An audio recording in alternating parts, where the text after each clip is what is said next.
Halos pare-pareho ang pattern kung paano minamassacre ng mga kawatan ang pondo ng bayan. Ed Marie bagged 274.8 billion pesos in taxpayers' money. He openly lists projects, hold your breath, funded by his office.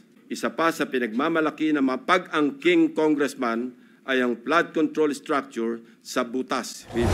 Pader nga po yan, Sir President.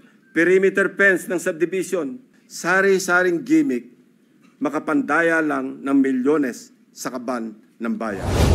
Pare-parehong contract price, 77.199 million pesos.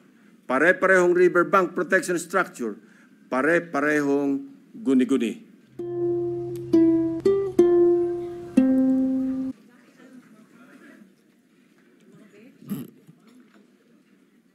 Thank you, Mr. President.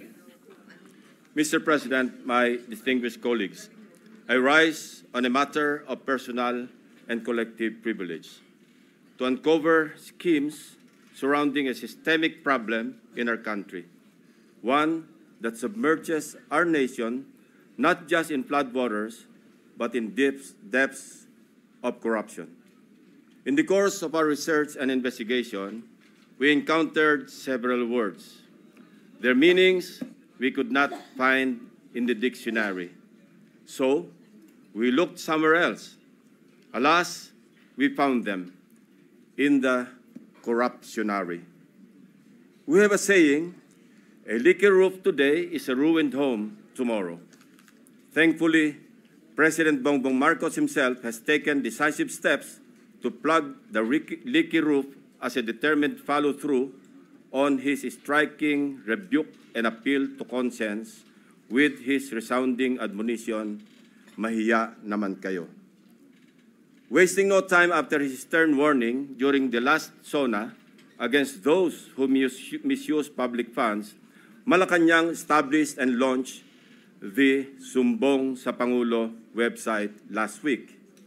I commend and sincerely thank the President for this open source website. Not only does it open the public a direct line to the President to report anomalous flood control projects in their midst, but in my case, including that of my staff, the website makes our investigative work a lot easier. For one, the coordinates that the website provides showed us a faster way to find shady, even ghost projects. Last week, the President took aim. Today, I am pulling the trigger. Para sa ating mga kababayan, nakatutok ang aking presentasyon sa araw na ito sa mga flood control projects pa lamang. Hindi pa rito kasama ang iba pang mga infrastructure projects na punong-puno rin ng anomalya. Isa-isahin natin ang mga impormasyong aming nakalap sa mga nakalipas na linggo mula sa aming sariling pag-aaral at pagsasaliksik na suportado ng mga impormasyon mula mismo sa mga DPWH officials at insiders, pati ilang contractors, kasama na rin ang open sources. Una, ang kalakaran ng ilang mga kontratista at mga kasabwat nila sa gobyerno na sa paghahati-hatian ng pondo, kasama na rin ang mga termino o codes patungkol sa kanilang modus. Pangalawa, ang mga palpak na proyekto dahil sa paggamit ng substandard na materyales, kasama na ang mga kontratistang nasa likod nito. Pangatlo, ang mga proyektong lantarang inaangkin bilang congressional insertions. Pangapat, ang patuloy na pagbaha sa iba't ibang lugar na narating namin kahit taon-taon ay paulit-ulit na binubuhusan ng bilyon-bilyong pondo. At ang pinakahuli, ang mga tinatawag ng Pangulo na guni-guni o ghost projects na aming nahukay. For over 15 years, from 2011 to 2025, we appropriated more than 1.9 trillion pesos for flood control management program under the budget of the Department of Public Works and Highways alone. Sa loob lamang ng 3 taon, mula 2023 hanggang 2025, higit 1 trillion pesos ang ating inilaan sa ilalim ng tatlong naipasang budget measures para sa flood control. Halos 53% ng kabuuang pondo sa loob ng 15 taon. When we are speaking in trillions of pesos, we should expect our streets and low-lying communities to be flood-free when the rains pour.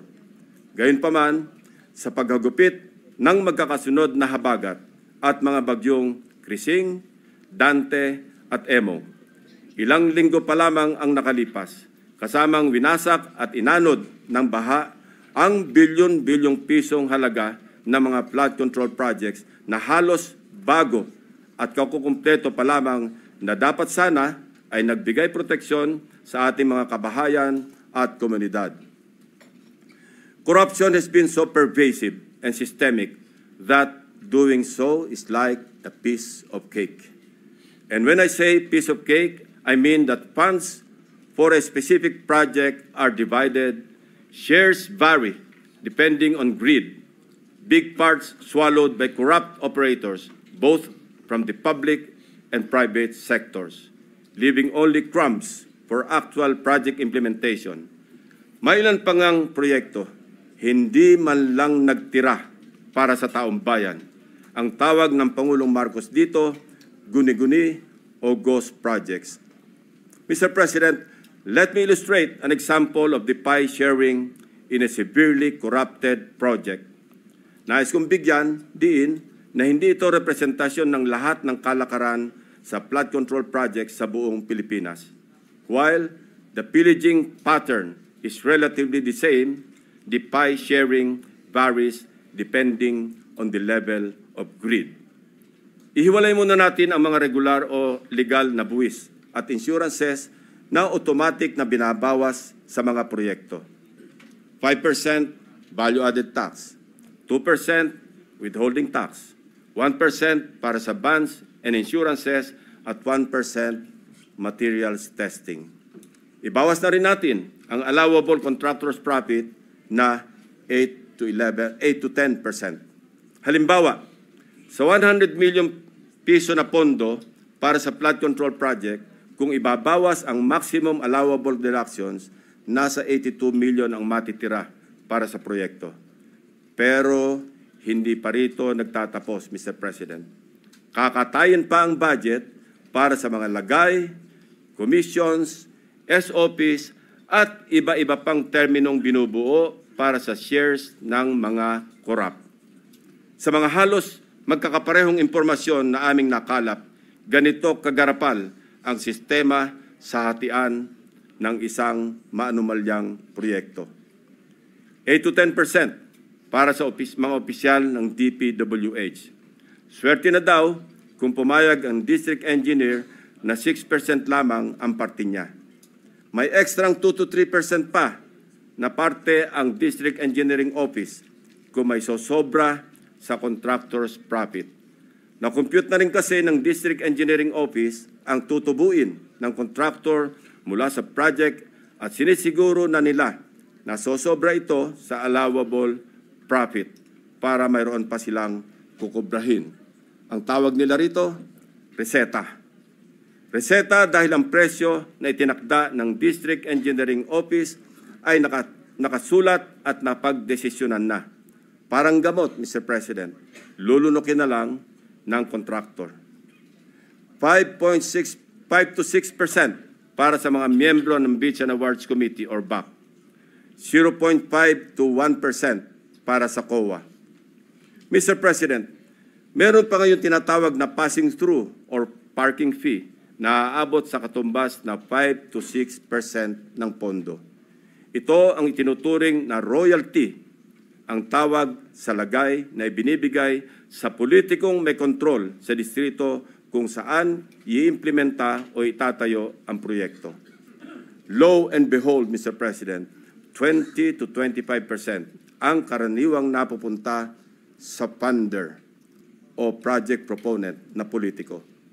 Mr. President, ang matitirang pondo para sa pagpapatayo ng proyekto ay napakaswerte ng umabot sa 40% o o 40 million pesos alisunod sa ating halimbawang 100 milyong pisong pondo para sa proyekto. Mr. President, there is an evident pattern of this nasty distribution of public funds among crooks. Ito ay base sa mga case studies na aming pinuntahan at mususing inimbestigahan sa iba't ibang dako ng bansa, partikular sa issue ng flood control. Hindi na namin sinama sa aking presentasyon ang mga naikutan at ibinunyag na ng Pangulo. Ang malinaw na malinaw. Halos pare-pareho ang pattern kung paano minamasaker ng mga kawatan ang pondo ng bayan. Nauna na po itong iniulat ng ating Pangulo noong nakarang linggo. Nang banggitin niya ang mga items na pare-pareho ang contract cost sa kabila ng pagkakaiba-iba ng specs, disenyo at haba ng proyekto. Panoorin po natin ang video. Pag sinabi, may 50 project, pare-pareho, 150 million lahat. Pare-pareho lahat. Imposible yan. It is impossible for one barangay, even if they are the next barangay, to have the exact same project to the exact same amount with the exact same contractor. Imposible yan. Sa parlance po na ang nakakaalam lamang ay ang mga kasali sa gulangan sa pondo. Ito po ang tinatawag na distinct. Distinct ang mga budget items na makikita sa General Appropriations Act at awarded contracts na may pare-parehong halaga para sa magkakalapit man o magkakalayo na proyekto. Distinct dahil ayon sa aming mga informants sa loob ng DPWH at kinumpirma ng ilang contractors, coded na budget ito para mayroong pagkakakilanlan ang mga quote-unquote may-ari ng proyekto. Para sa mga nakakaunawa, ang ibig sabihin po ay akin yan. Sa Bulacan First Engineering District na pinamumunuan na magkasunod na tinanggal sa pwesto na sina dating District Engineer Henry Alcantara at ang pumalit sa kanya na si Bryce Hernandez. Napag-alaman naming talamak ang ganitong kalakaran. Bakit? Sapagat ayon sa mga contractors at DPWH officials na nakipag-usap mismo sa akin at aking staff, ang dalawang ito ay halos pareho lang ang pagmamahal sa pera. Napabalita pa nga kamakailan na ang isa sa kanila ay nakakapagpatalo ng 100 milyon sa isang kasino dito sa Metro Manila. Mr. President, sa District Engineering Office na ito, sa ilalim ng pamumuno ng dalawang nabanggit na opisyal, para sa taong 2024, 28 proyekto ang pare-pareho ang pondo kahit magkakaiba ang specs, disenyo at haba. Distinct. Babalikan po natin, Mr. President, mamaya ang lalawigan ng Bulacan na aming maituturing na pinaka-notorious pagdating sa anomalya ng flood control projects base sa aming mga findings. Unahin muna natin ang kaso ng questionabling flood control project sa lalawigan ng Pampanga. 4 years now, the riverbank mitigation project in Candating, Arayat, has been the face of a failed flood control project. Tuwing umuulan, panay ang aray ng mga taga-Arayat sa pag-apaw ng ilog na hindi mapigilan ng flood control. Mr. President, binisita ng aking mga staff ang Arayat nitong nakaraang 2 linggo lamang na tinamaan din ng hagupit ni Emong at nagdulot na naman ng pagguho ng ilang bahagi nito. Take note, Mr. President, katatapos lang ng panibagong repair nito noon lang Hunyo ng kasalukuyang taon, 2025. Sa itsura ng structure, tila baga hindi binibigyan pansin ng gobyerno ang Candating. Pero kung babalikan natin 1 taon pa lamang ang nakakaraan o noong Agosto 2024, may gumuho ng flood control matapos mahagupit ng monsoon. Mr. President, a review of the budget books shows that we started funding the construction rehabilitation of slope protection along Pampanga River, Candating, Arayat, Pampanga, way back in 2018. Let me give a rundown. In 2018, we already spent 20 million pesos on a project for the construction, rehabilitation of slope protection along Pampanga River, Candating section, Arayat. Kalaunan, nasira. Since then, it has become a cycle, Mr. President. We used the people's tax money to repair it in 2023 for a contract price of 91.6 million pesos. It was repaired again by another year's tax money in 2024. This time, not once, but twice, 91.8 million for Phase 1 and 91.4 million for Phase 2. Take note, 20 million pesos lang ito sa una at original construction. If the original construction cost was only 20 million pesos in 2018, why did the repair cost balloon to 350% or 91 million in 2023 and another 183 million pesos in 2024 or an overall increase of 815%? Aba, at nawili na ang funder ng Edmarie Construction na siyang palaging nananalong contractor sa Candating, Arayat, Pampanga noong 2023 at 2024. Naglagay pa ulit ng 100 million pesos ngayong taon. Buti na lang, pinigil ng Malacanang ang pag-release ng pondo. Distinct then, but in a very distinct way. As I mentioned earlier, all of these were awarded to the same mighty contractor, Edmarie Construction and Trading. In total, Edmarie bagged 274.8 million pesos in taxpayers' money for the rehabilitation and repair of Candating na tila hindi nagsasawa sa kare-repair. Hindi lang po yan ang issue ng Edmarie. How can this contractor, with an unusual share of controversies, including being delisted as DHSUD builder in 2023, be trusted to rebuild its own consistently collapsing project, which has evidently come with great cost and loss to the government? Paulit-ulit ang pag-repair, ngunit ganito pa rin ang kalagayan sa Candating, Arayat. Arayat ko po. Mr. President, magtungo naman tayo sa Hilagang Luzon, partikular sa probinsya ng La Union, kung saan matatagpuan ang Bawang River Basin, na kung saan matindi ang congressional insertions. Sa tulong ng mga concerned groups and individuals, napansin namin ang bilang ng flood control projects na bagamat wala sa National Expenditure Program noong 2024, ay biglang tumubong parang kabute sa General Appropriations Act ng nakaraang taon. Halimbawa, ang construction of flood control structure along Bawang River Basin. 2 items lamang na may tig 50 million pesos ang nakalaan sa bahagi ng Nagilian. Samantalang, ang bayan ng Bawang ay wala pong proyekto sa National Expenditure Program. Abracadabra, sa naipasang 2024 General Appropriations Act, nagkaroon ng 10 items na nahahati mula Package 1 hanggang Package 10 na may tig 98 million pesos ang biglang umusbong para sa Nagilian.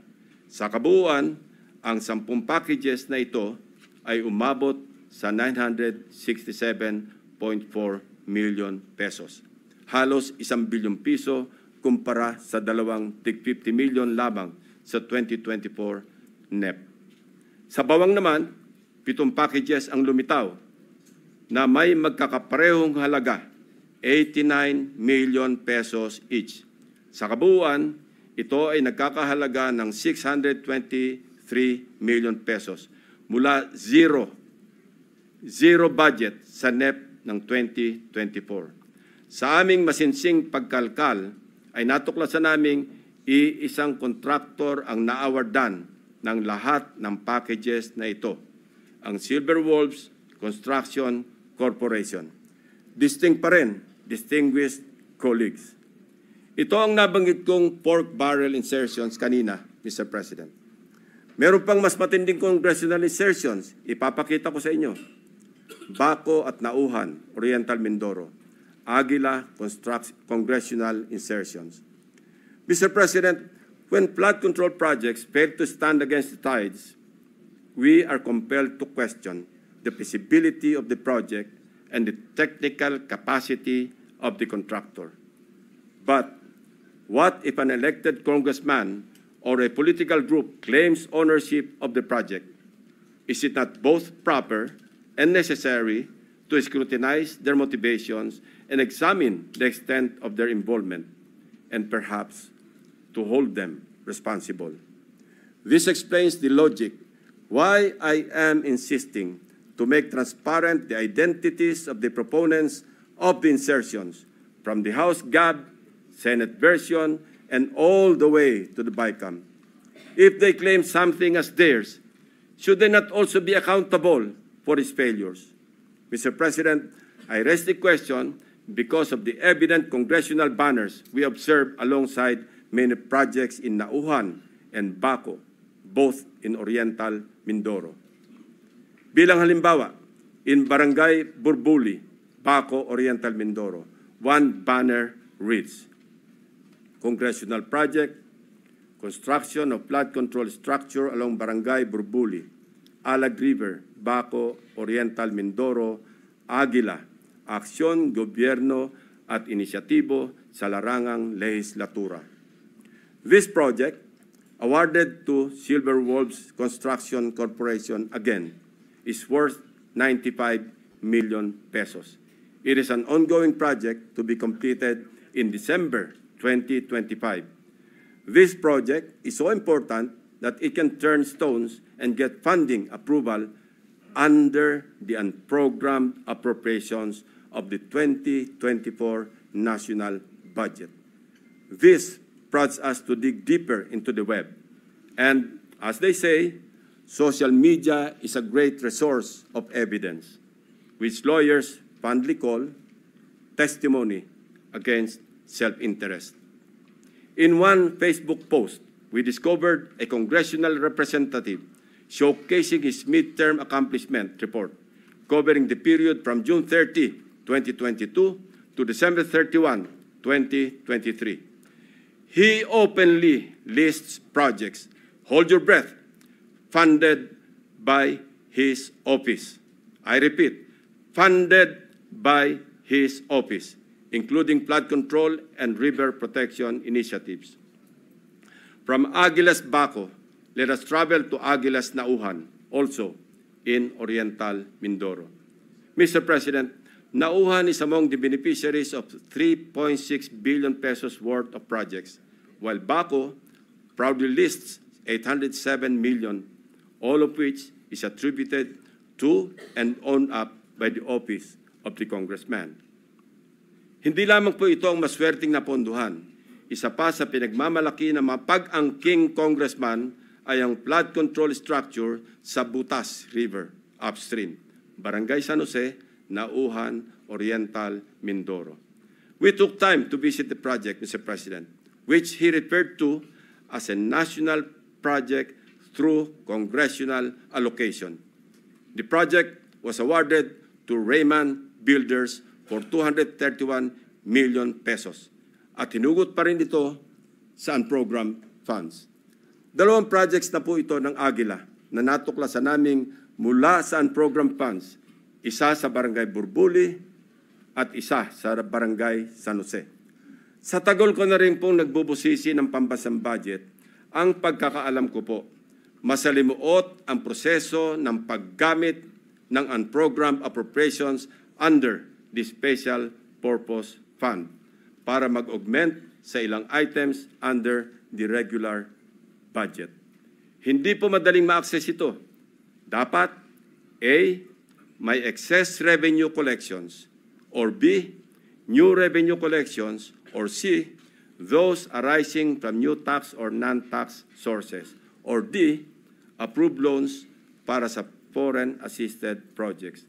Mahaba din ang requirements dito, Mr. President. So, ano kaya ang taglay na agimat ni Congressman? What gives, Mr. President? Kung saan may multimillion projects, dumadapo ang agila. Pero lubog pa rin sa baha ang nadadapuan ng agila. Isa lamang po ito sa napakaraming banners at social media posts ng congressional insertions ng mga politiko na naglipana sa iba't ibang bahagi ng bansa. Mr. President, ituloy na po natin ang diskusyon tungkol sa aming mga obserbasyon sa lalawigan ng Oriental Mindoro. Without taking anything away from the good but suffering people of this province on the legitimacy of their needs due to its high flood susceptibility, I want to speak of the billions of appropriations for flood control projects poured into this province in Luzon's eastern flank. Mr. President, when someone gets the largest share of the pie, we naturally ask why, especially if such a prize comes from the taxpayer's tab. In Oriental Mindoro, for example, we wonder why among its 14 municipalities, one town tops the bill. Sa pagsalo ng buhos ng pondo, nauna ang Nauhan. Nauhan, Oriental Mindoro received a sweeping 55% of the province's 2025 flood control budget. Katumbas ito ng 10 bilyong piso para sa flood control projects ng bayan ng Nauhan pa lamang. Fair enough, given the coastal topography of the municipality, which includes its lowland plains and extensive river systems such as Mag-asawang Tubig, Nauhan, and its people badly need flood control interventions. However, the magnitude of its budget allocation in the last 3 years alone, amounting to approximately 19 billion pesos and nearly doubling each year, raises concerns regarding Nauhan's curious case. Even before the provincial governor of Oriental Mindoro blew the whistle, so to speak, on what he alleged as anomalous flood control projects, we had already dug deep in our study, literally sifting through years after years of appropriations for these projects. True to form and with due diligence, I immediately dispatched my staff to Oriental Mindoro to verify the data we gathered about Nauhan and to validate the governor's claims. Mindful of political bumps we may encounter, my directives are clear. We must see no political color and remain impartial in our findings. My staff traversed Oriental Mindoro across 10 barangays to randomly check flood control projects based on the list of awarded contracts from 2023 to 2025 that we obtained from the DPWH website. The field validation came in the aftermath of the widespread flooding in the province of Oriental Mindoro during the Habagat. Una sa aming listahan ang Barangay Mulawin. Sa 70 barangay ng Nauhan, Oriental Mindoro, ang Barangay Mulawin ay nakakuha naman ng 1.9 billion pesos. Sino kaya ang makapangyarihang funder sa Barangay Mulawin? We scoured the budget books from the National Expenditure Program, the House GAB, Senate version, and GAA, as well as the DPWH awarded contracts in Barangay Mulawin. Of the 1.9 billion pesos fund for 8 flood control projects, only 810 million pesos for 3 projects was included in the President's budget or NEP. The remaining 1.1 billion was inserted, I repeat, was inserted in the House version, Mr. President. Rightly so. Most of these congressional insertions were tagged for issuance of SARO or withheld by Malacanang, save for the curious case of 2 projects worth about 300 million pesos already awarded and ongoing construction with target completion in December 2025. Mr. President, sa buhos ng budget sa barangay na ito, inaasahan natin na may proteksyon na ang mga residente ng Mulawin mula sa baha dulot ng bagyo. Sa kasamaang palad, habagat pa lang at hindi pa man naitalang bagyo ang tumama sa probinsya. Gumuhuna ang ilang parte ng mga diking pinaggastusan ng daang milyong piso. Inagos na rin ng tubig, baha, ang bilyong pisong danyos ng nasirang flood control.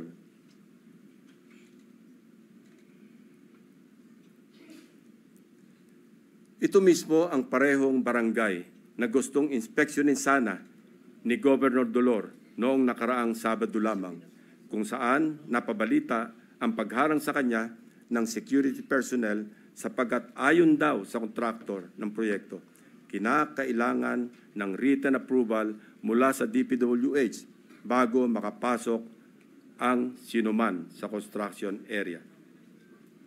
Mabuti na lamang, napuntahan na rin po ng aking team ang di umano'y restricted area na ito noong unang linggo pa lamang ng Agosto. Actually pinagbawalan din ang aking staff na lumapit sa proyekto. Pero sapat na ang kuha ng aming drone upang makita ang mga depekto ng construction dito.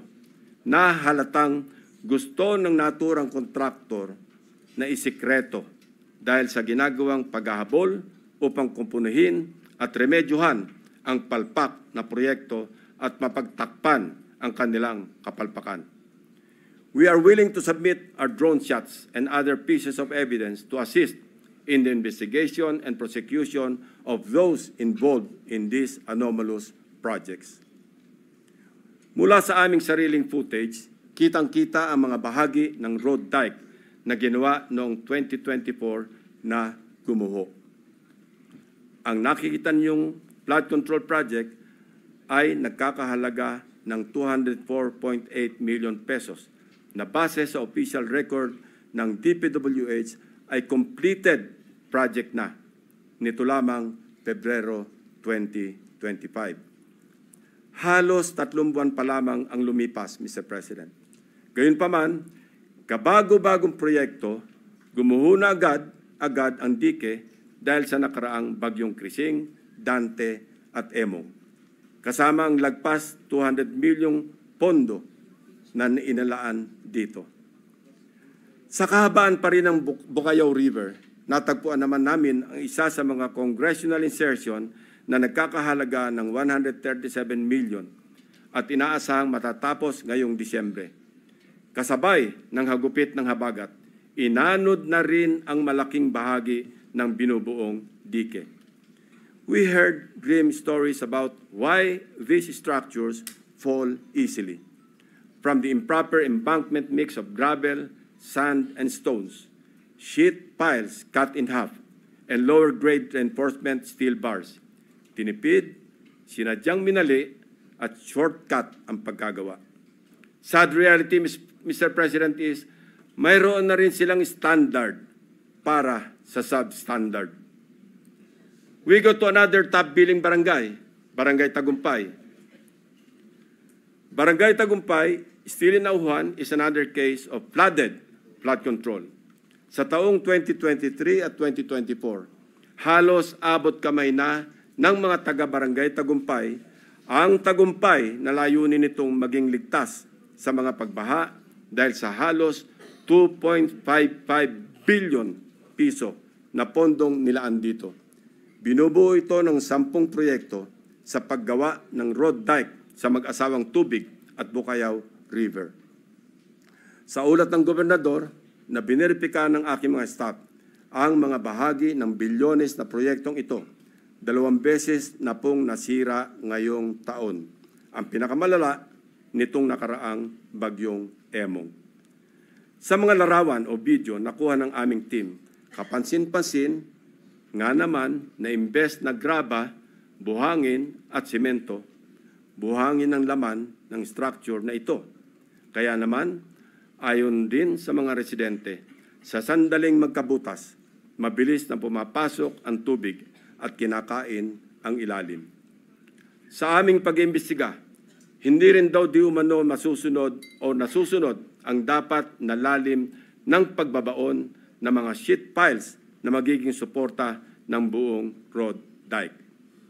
Isa pa sa nakita namin, ang Barangay Inarawan na dumanas rin ng pagguho ng bahagi ng river dike.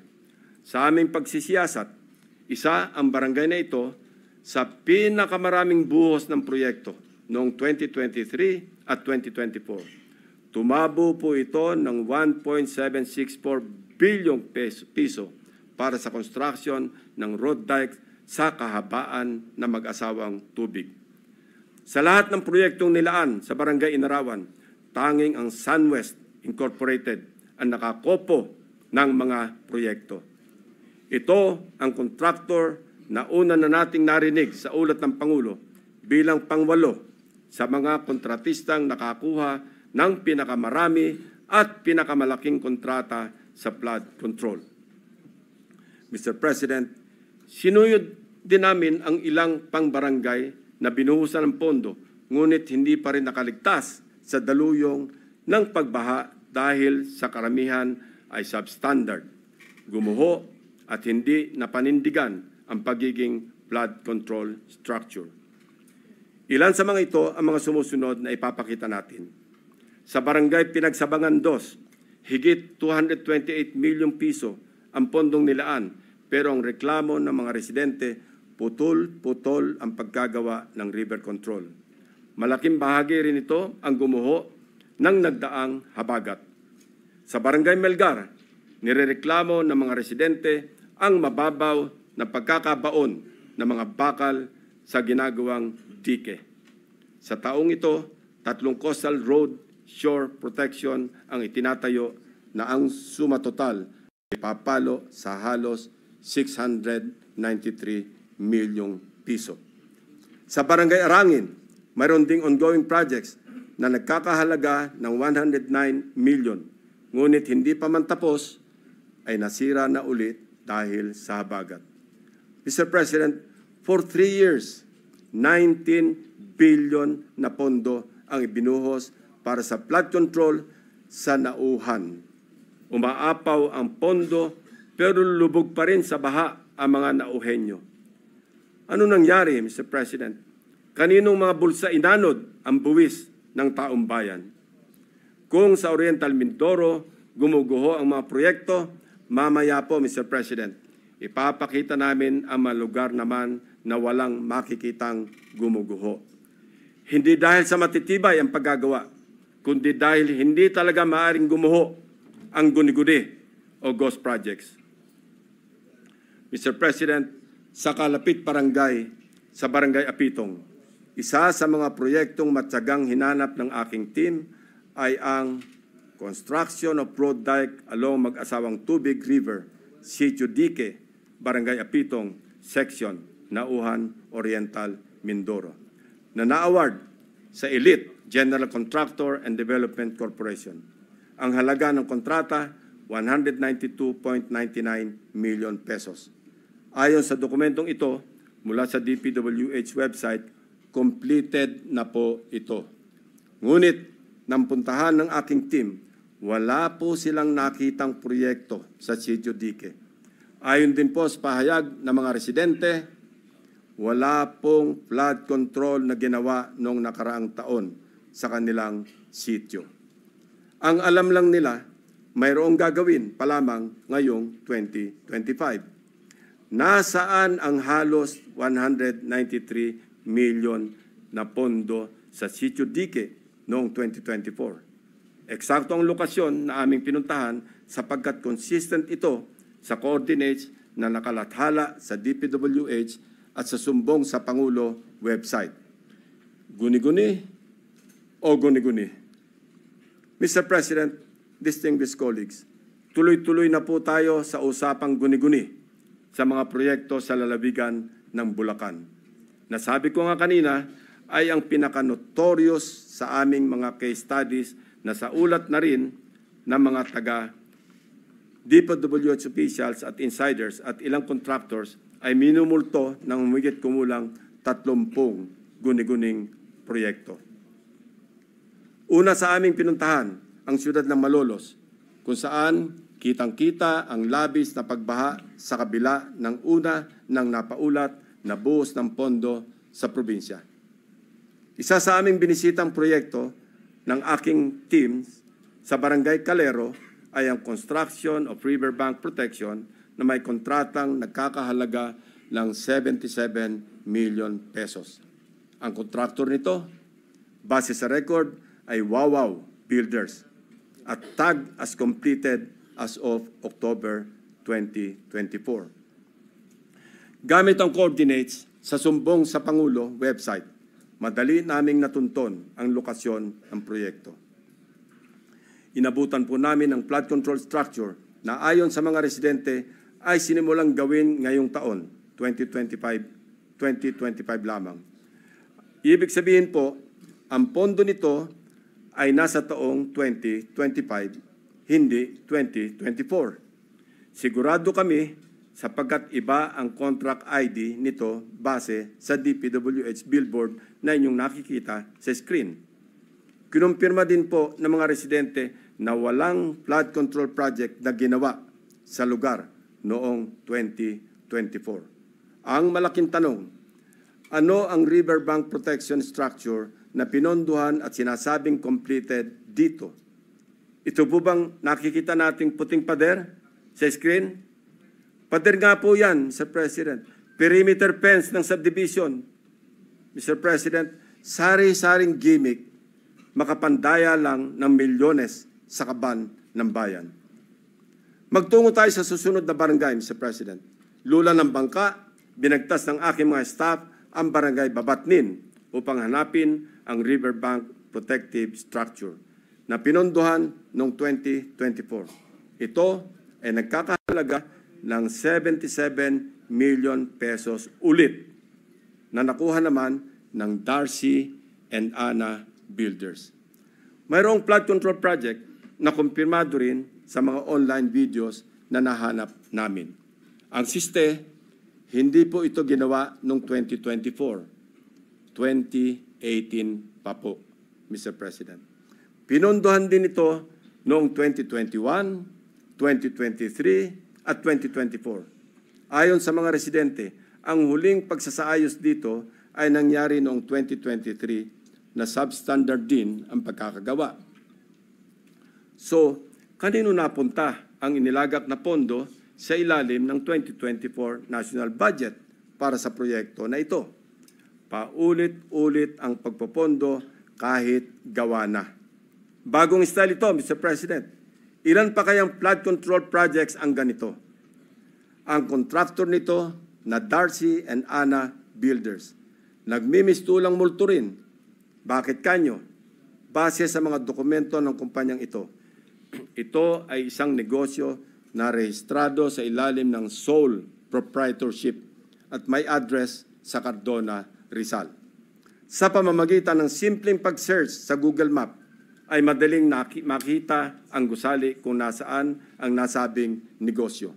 Subalit, nang puntahan ng aking team ang address, ang kanilang inabutan ay gym at e-payment store sa halip na construction company. Wala na rin ang signage ng Darcy and Ana Builders sa dating nakakabit sa building.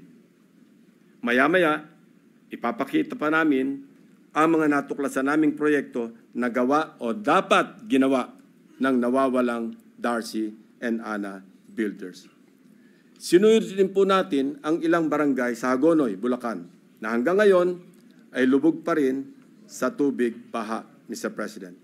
Gamit ulit ang Sumbong sa Pangulo website, hinugot namin ang exact grade coordinates ng proyektong aming nakita para tiyakin na sakto ang lokasyon kung saan tayo napadpad.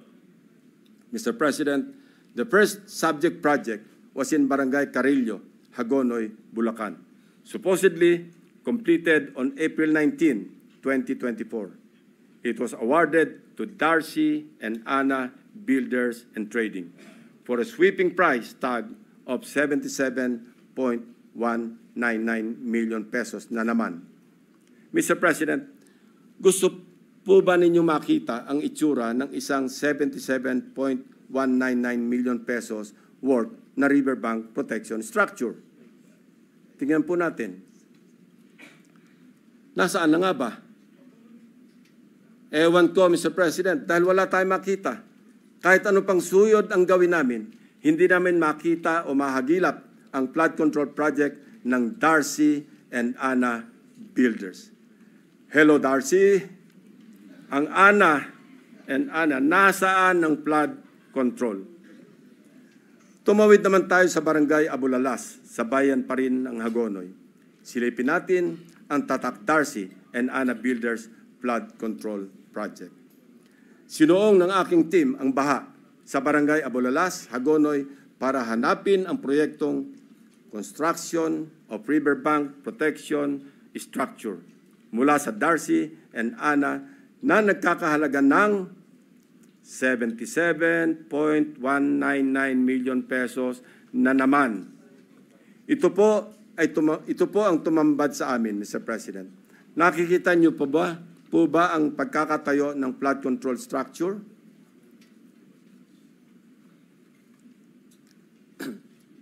Hindi niyo po talaga makikita, my dear colleagues. Guni-guni lang kasi ang flood control structure o riverbank protection kung saan dapat nakatayo ang Darcy and Ana project. Iba rin ang kaso sa Barangay Iba. Tinungo namin ang proyekto Riverbank Protection Structure sa Barangay Iba ng Wawaw Builders na natapos na dapat noong Oktubre 2024. Ang presyo ng proyekto, 77.199 million pesos na naman. Pagdating ng aming team sa exact coordinates, mayroong kasalukuyang tinatayong istruktura. Ang bonus, may kasama pang pumping station. Pero ang ginagawang proyekto, hindi ang Wawaw project. Sa mismong lokasyon, kung saan dapat nakatayo ang Wawaw Riverbank Protection, ang nakabalandrang contract ID ay ang ongoing project ng isang Third Star Builders Contractors para sa flood mitigation structure with pumping station and floodgate na ang presyo ay papalo sa 92.54 million pesos. Mr. President, nawawala ang Wawaw project at mukhang gusto pang pagtakpan ang ghost project na ito, kaya nagmamadaling magtayo ng bagong struktura sa eksaktong project location kung saan dapat matagal nang may flood control. Wawaw ang binisita, First Star ang dinatnan. Wawaw ang hinanap, First Star ang natagpuan. Mukhang ang modus na ito tatapalan ang ghost project ng ibang proyekto. At ang masama, na walang parang bula ang milyong-milyong gastos mula na naman sa taong bayan. Sa Barangay San Nicolas naman, iba ang forma at hulma ng ghost project. Binisita namin ang proyekto ng Wawaw Builders na ang halaga ay 77.199 million pesos na naman. Ang nasabing proyekto, sinimulan daw noong Pebrero at natapos noong Disyembre 2023. Pero sa aming pagsisiyasat, 2017 pa lamang ay mayroon ng flood control sa lokasyong tinuro kung nasaan ang Wawaw project. Makikita rin sa historical imagery ng lugar na walang nabago simula pa noong 2017. So, anong itinayo ng Wawaw Builders noong 2023? Eh di wala. May guni-guni na naman sa Barangay San Nicolas. Wow na wow ang Wawaw. Mr. President, makikita natin ang iisang pattern ng mga proyektong guni-guni ng Darcy and Ana at Wawaw Builders sa Barangay Carillo, Abulalas, Iba, at San Nicolas, First Engineering District ng Bulacan. Pare-parehong contract price, 77.199 million pesos. Pare-parehong riverbank protection structure, pare-parehong guni-guni. Very distinctly ghost projects. Ang mga taong nasa likod ng scheme na ito or scam na ito ang dapat ipinampupukpok sa pagbabaon ng mga sheet files. Hindi ito kababalaghan, Mr. President. This is well orchestrated by an organized network of people who abuse their power. May isang grupo sa loob ng 1st District Engineering Office ng Bulacan na kilalang sindikato ng mga substandard at ghost projects. Ang kanilang modus, manghihiram ng lisensya sa mga suki nilang contractors. Gamit ang lisensya ng contractors, sila na ang mag-i-implement ng proyekto. O kung hindi man, magpoproseso ng mga dokumento para lumabas na completed na ang mga ghost projects. My office is willing and ready to provide the names of the members of this well-organized syndicate inside the Bulacan 1st District Engineering Office, including probable witnesses to testify against them if and when the appropriate authorities will open a formal investigation into these morally wicked schemes to defraud our people of their hard-earned taxpayers' money.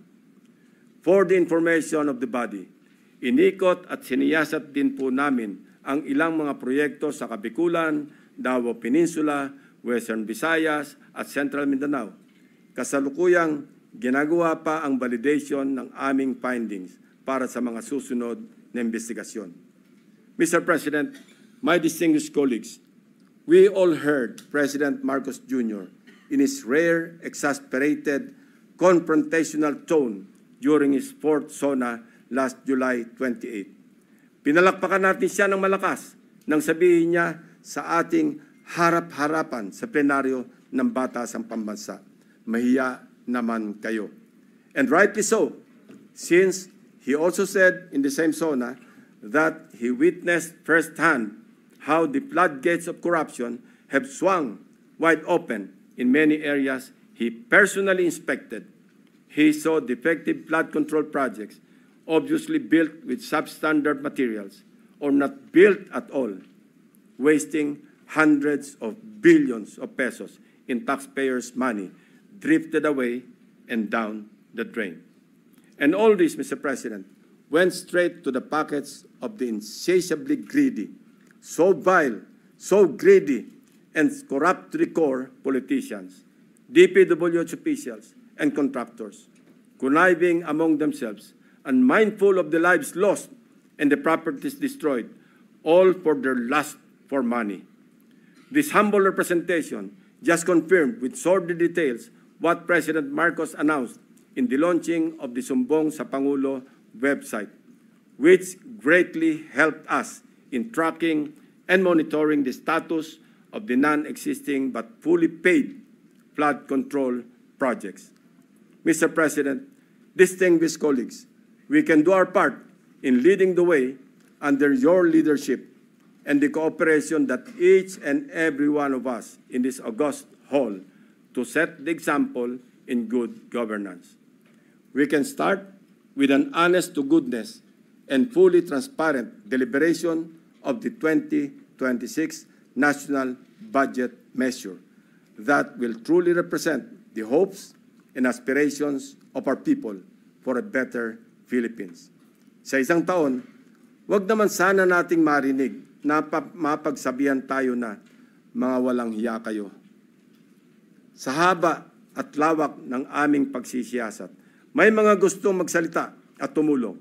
District engineers na napipilitang ipa-implement ang mga binagsak na project sa kanilang distrito na hindi naman sila ang nagplano kaya hindi naisama sa National Expenditure Program.